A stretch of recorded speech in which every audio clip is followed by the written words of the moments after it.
میرے لیے ایک بڑا خوشگوار تجربہ ہے کہ میں باچا خان کے حوالے سے بات کروں، جس کی ایک بڑے طویل عرصے سے خواہش بھی تھی کہ ان کی فلسفی، ان کے نظریے، ان کی فکر، ان کے ادراک، ان کے افکار کے حوالے سے جو ہے وہ بات کی جائے، پڑھی جائے، سنی جائے، جو کہ بہت کم سننے کو ملتا ہے۔ جب میرا پہلا تعارف باچا خان کے ساتھ ہوا تو بہت زیادہ عمر نہیں تھی، شعور کی پہلی منزلوں پہ تھے، یعنی کالج میں تھے، اور ہماری کچھ دوست خواتین تھیں جو کہ اے این پی یا باچا خان کے فلسفے پہ بہت یقین رکھتی تھیں، ان کے ساتھ بہت بحث ہوتی تھی۔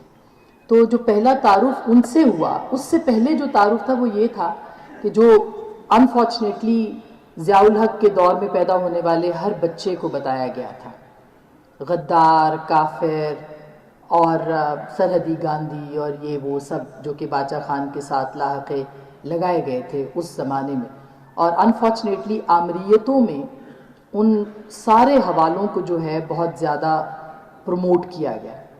اس کی وجہ یہ تھی کہ باچا خان جو تھے ان کی فکر اور سوچ اتنی آزاد تھی کہ آمریت کو اس سے خوف آتا تھا، اور اس خوف کی وجہ سے اس سوچ پہ پہرے لگانے کی کوشش کی گئی، اور جب سوچ پہ پہرے لگائے گئے تو ظاہر ہے کہ جس طرح سے پاکستان کے سیاستدانوں یا بہت سارے رہنماؤں کے بارے میں ایک غلط مہم چلائی جاتی ہے، اس مہم کا شکار باچا خان کو بھی بنایا گیا۔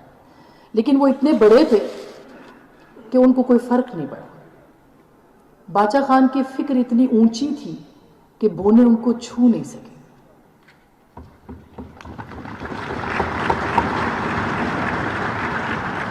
باچا خان کے افکار اتنے بلند تھے کہ کوتاہ قد جو تھے وہ ان تک پہنچ نہیں سکے۔ کم فہم، کم علم، ان کی سوچ، ان کے افکار، ان کے آدرش جو تھے ان کا ادراک نہیں کر سکے۔ تو مجھے کہنے دیجئے کہ ایک بہت بڑی شخصیت کے اوپر ہم جیسے کم علم اب بول رہے ہیں، تو معاف کر دیجئے گا کہیں پہ اگر کچھ بھول چوک ہو جائے۔ باچا خان غدار تھے؟ باچا خان غدار نہیں تھے، باغی تھے۔ باغی اور غدار میں بڑا فرق ہوتا ہے۔ غدار اپنی قوم، اپنے ملک، اپنے وطن، اپنے آئین، اپنے افکار کا غدار ہوتا ہے۔ باغی اس ہر سوچ، اس ہر فکر، اس ہر پیغام کی بغاوت کرتا ہے جس میں کہ جو انسانیت ہے، جس کے اندر جمہوریت ہے، جس کے اندر ایک مثالیت پسندی کو جو چیلنج کر رہے ہوں، ان کو جب چیلنج کیا جاتا ہے تو اس کو ہم باغی کہتے ہیں۔ تو آج ایک کریکشن یہ ضرور ہونی چاہیے کہ غدار ان کو کہنے والوں کو کہا جائے کہ وہ غدار نہیں تھے، وہ باغی تھے۔ وہ باغی تھے، آمریتوں کے باغی تھے، وہ باغی تھے، اس سوچ کے باغی تھے جو کہ تشدد پہ ابھارتی تھی، اس سوچ کے باغی تھے جو سوچ کو کی فکر کی پرواز کو روکتی تھی۔ تو میرا خیال ہے کہ پہلا تو تعارف میرے لیے ان کا باغی کا تھا۔ کیا باچا خان کافر تھے؟ باچا خان سے بڑا مسلمان تو ہم نے دیکھا ہی نہیں۔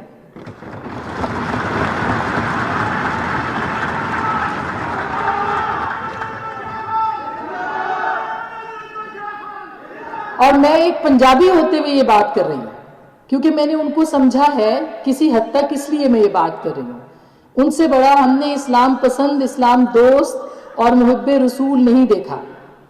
یہ جو عدم تشدد کا اصل فلسفہ باچا خان نے لیا، اس کے اصل پرچارکر تو خاتم النبیین تھے۔ انہوں نے ریاست مدینہ کا نعرہ نہیں لگایا،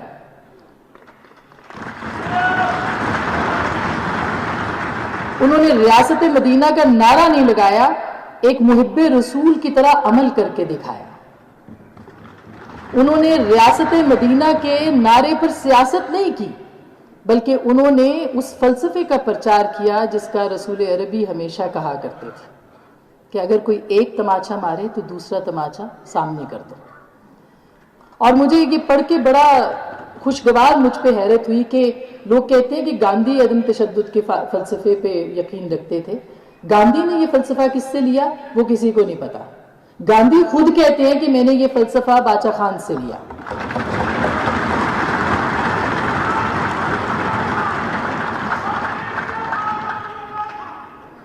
تو یہ جو ایک فلسفہ ہے، اور پھر ایک ایسے معاشرے میں زندہ رہ کے، ایک ایسی جگہ پہ بیٹھ کے جہاں پہ اسلحے کو زیور سمجھا جاتا ہو، جہاں پہ روایت کو مذہب سے زیادہ بڑا درجہ دیا جاتا ہو، جہاں اقدار جو تھے وہ اتنے سخت ہو جائیں کہ آپ کے نظریات پیچھے رہ جائیں، اس معاشرے، اس ماحول کے اندر بیٹھ کے عدم تشدد کا وہ فلسفہ دینا کہ سامنے ہتھیار پڑا ہو اور ان کا حامی، ان کا فالوور اس ہتھیار کو پکڑے نہیں، اس سے بڑا سیلف کنٹرول کیا ہوگا؟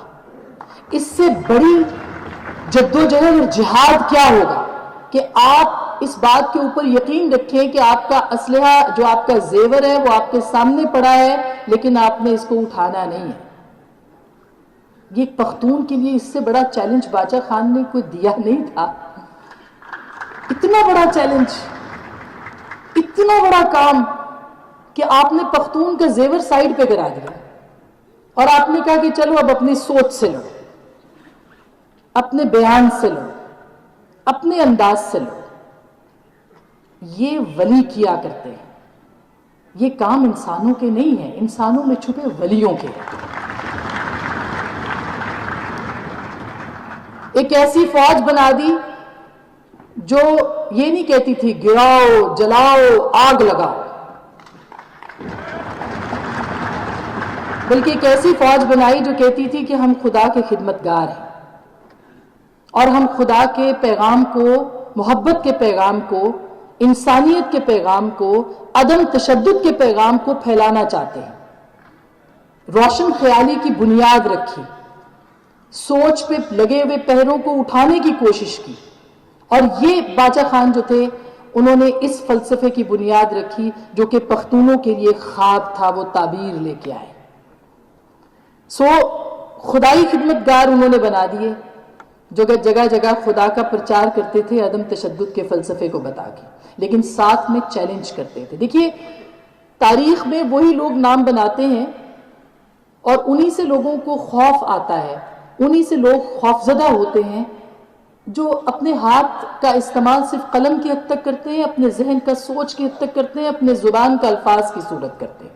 اس سے بڑی نہ جنگ ہے، اس سے بڑا نہ کوئی جہاد ہے، اور نہ ہی اس سے بڑی کوئی جدوجہد ہے جو کہ بغیر ہتھیار کے کی جاتی ہے، اور اسی سوچ کو، اسی افکار کو، اسی نظریے کو، اسی بیان کو جو ہے وہ کنٹرول کرنے کی کوشش کی جاتی ہے، اور یہی باچا خان کے ساتھ ہوا، ان کو اسی طرح سے کنٹرول کرنے کی کوشش کی۔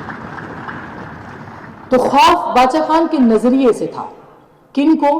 جنہوں نے اپنے تشدد کی بلبوتے کے اوپر جو ہے وہ سیاست کرنے کی کوشش کی۔ خوف اس سوچ کے ساتھ تھا جو کہ چیلنج کرتی تھی کہ ہتھیار کے بغیر بات کر کے دکھاؤ، ہتھیار کے بغیر اپنا پرچار کر کے دکھاؤ، ہتھیار کے بغیر اپنی سوچ کو پھیلا کے دکھاؤ۔ تو یہی ہوا آمریتوں کے دور میں، اسٹیبلشمنٹوں کے دور میں، یہی کچھ ہوتا رہا کہ اسی طرح سے آپ باچا خان کو کنٹرول کر سکتے ہیں، ورنہ وہ تو ایسی پرواز ہیں جو کہ آسمان تک جاتی ہے اور پھر انسانوں کے ذہنوں میں بیٹھ جاتی ہے۔ ایک سوچی سمجھی کوشش کے تحت پورے معاشرے کو شاہ دولے کا چوہا بنانے کی کوشش کی گئی، ان کے دماغوں کو جھکڑنے کی کوشش کی گئی۔ پہلے اس فکر کو کنٹرول کرنے کے لیے، اور جب یہ کنٹرول نہیں ہوئی تو پھر کہا کہ ایسے لوگوں کو لے آؤ جو ہتھیار کو واقعی زیور سمجھتے ہیں اور استعمال کرتے ہیں، ایسے لوگوں کو لے آؤ جو بچیوں کی تعلیم کے خلاف ہیں، ایسے لوگوں کو لے آؤ جو کہ ہماری بات کو آگے پہنچائیں، یعنی کہ تشدد کو پروموٹ کریں، جو جمہوریتوں کے مخالف ہوں، جو کہ انسانیت کی بات نہ کریں، جو طاقت کے بلبوتے کے اوپر سیاست کریں۔ تو ایک ایسی سوچ کی باقاعدہ باضابطہ طریقے سے پرورش اس معاشرے کے اندر کی گئی تاکہ باچا خان کی جو ان کی جو اصول تھے، ان کی جو سیاست تھی، ان کا جو نظریہ تھا، اس کو شکست دی جا سکے۔ وہ خدائی خدمتگار بناتے تھے اور آج ہم نے خلائی خدمتگار بنائے۔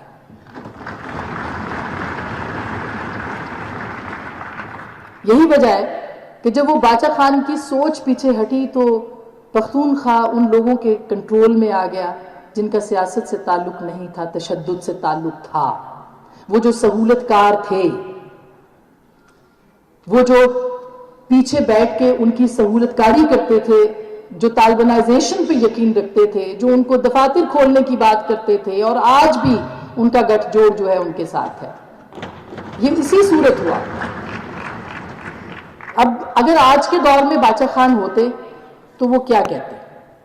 میں یہ سوچ رہی تھی آتے ہوئے کہ باچا خان اگر آج کے دور میں ہوتے تو وہ کیا کہتے؟ وہ سوال پوچھتے کہ وہ پختونخوا کہاں گیا، جس پختونخوا میں ایک ایسا ورکر بھی تھا عبدالغفار خان کہ جس نے ہتھیار اٹھاتے ہوئے مجبوری میں وہ ہتھیار نہیں اٹھا پا رہا تھا، خودکشی کر لی، ہتھیار نہیں اٹھایا۔ ایک ایسا ورکر بھی تھا نا، تاریخ میں ملتا ہے ہمیں۔ تو باچا خان پوچھتے کہ آج وہ ورکر کہاں ہے، وہ لوگ کہاں ہیں جو کہ باچا خان کے فلسفے پر عملی یقین جو تھے وہ کرنے والے تھے۔ تو میرا خیال ہے مختصراً کہ آج اگر پختونخوا کی سیاست کو دیکھیں، پختونخوا کے معاشرے کو دیکھیں، تو آج ہمیں باچا خان کی پہلے سے کہیں زیادہ ضرورت ہے، اور اس کی وجہ وہ فلسفہ ہے، وہ نظریہ ہے، وہ سوچ ہے، جو کہ آج ایک مرتبہ پھر جب خیبر پختونخوا میں دہشت گرد اکٹھے ہو رہے ہیں اور ان کے سہولت کار بھی اکٹھے ہو رہے ہیں، تو اس نظریے کو شکست دی جائے اور یہ بتایا جائے کہ باچا خان جو ہے وہ آج بھی زندہ ہے۔ اب ہم دیکھ کیا رہے ہیں کہ خیبر پختونخوا میں جو ابھی پشتو میں کچھ بھائی میرا بول رہا تھا، مجھے سمجھ میں نہیں آئی، لیکن جو جگہ جگہ لوگ نکل رہے ہیں، باجوڑ میں، سوات میں، اپرائزنگ ایگزیکٹلی جو یہ ہو رہی ہے، یہ جو وزیرستان میں نکل رہے ہیں کہ جیسے ہی ان کو لگتا ہے کہ دہشت گرد دوبارہ اکٹھے ہو گئے ہیں تو وہ سب کے سب جو ہیں وہ سڑکوں پہ نکل رہے ہیں، ان کے پاس شاید رہنما نہیں ہے، وہ خود نکل رہے ہیں۔ اس کا مطلب یہ کہ وہ باچا خان کے فلسفے پر آج بھی اس کے پیروکار ہیں۔ ان کے ہاتھوں میں اسلحہ نہیں ہے، ان کے پاس کوئی ہتھیار نہیں ہے، لیکن جب وہ باہر نکلتے ہیں بازار میں اور وہ چیلنج کرتے ہیں دہشت گردوں کو نہتے، تو اس کا مطلب یہ ہے کہ وہ باچا خان کے آج بھی ماننے والے ہیں۔ تو پھر ان کو راہبر چاہیے، ان کو رہنما چاہیے، ان کو فلسفہ چاہیے، اس فلسفے کا پرچار چاہیے، وہ نظریہ چاہیے جو کہ باچا خان دے کے گئے تھے۔ تو سمیٹتے ہوئے گفتگو کو میری درخواست ہے کہ باچا خان کو پنجاب میں بھی پڑھایا جائے۔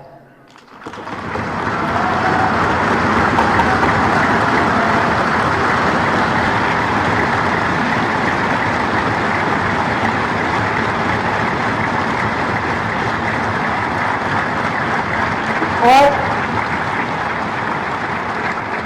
دلچسپ بات تو یہ کہ زیادہ تر پنجابی بھی آج اسی فلسفے پہ یقین رکھتے ہیں۔ باچا خان اس وقت کی اسٹیبلشمنٹ کے خلاف تھے، آج تھوڑی بہت اسٹیبلشمنٹ کہیں یا قوتوں کے خلاف جو تاثر پنجاب میں ابھرا ہے، تو اصل میں وہ باچا خان کے پیروکار ہے۔ تو باچا خان ان کو پڑھائیے، باچا خان ان کو سمجھائیے، اور جو کام ANP اپنی پچھلی حکومت میں نہیں کر سکی، اور ہم اس وقت کہتے بھی رہے، وہ اب ان کو اگر وہ آ گئے واپس تو ان کو کرنا چاہیے۔ اور وہ کیا کام ہے کہ سلیبس کا حصہ بنائیے باچا خان کو۔ اور احمد ولی خان صاحب یہاں پہ ہے نہیں، ہیں پیچھے کھڑے ہیں، خدائی خدمت گار ہیں، آج اسی طرح سے خدائی خدمت گار رہے ہیں، اور یہ سلیبس کے اندر ملالہ کو بھی پڑھائیں۔ اسی طرح سے آپ یہ اس کا اپنے منشور کا حصہ بنائیں۔ باچا خان کو بتانے کی ضرورت ہے۔ میں بھی بڑی آپ کو دلچسپ بات بتاؤں، جب میں یہاں آ رہی تھی کل، تو مجھے 3-4 بچوں کے میسیجز آئے، اور انہوں نے کہا جی آپ آ رہی ہیں وہاں پہ، ہم بھی آئیں گے باچا خان کے لیے۔ تو باچا خان زندہ ہے۔ باچا خان کے دور میں ہم زندہ نہیں تھے، لیکن باچا خان آج کے دور میں زندہ ہیں، اس کو سمجھنے کی ضرورت ہے۔ بہت بہت شکریہ، تھینک یو سو مچ۔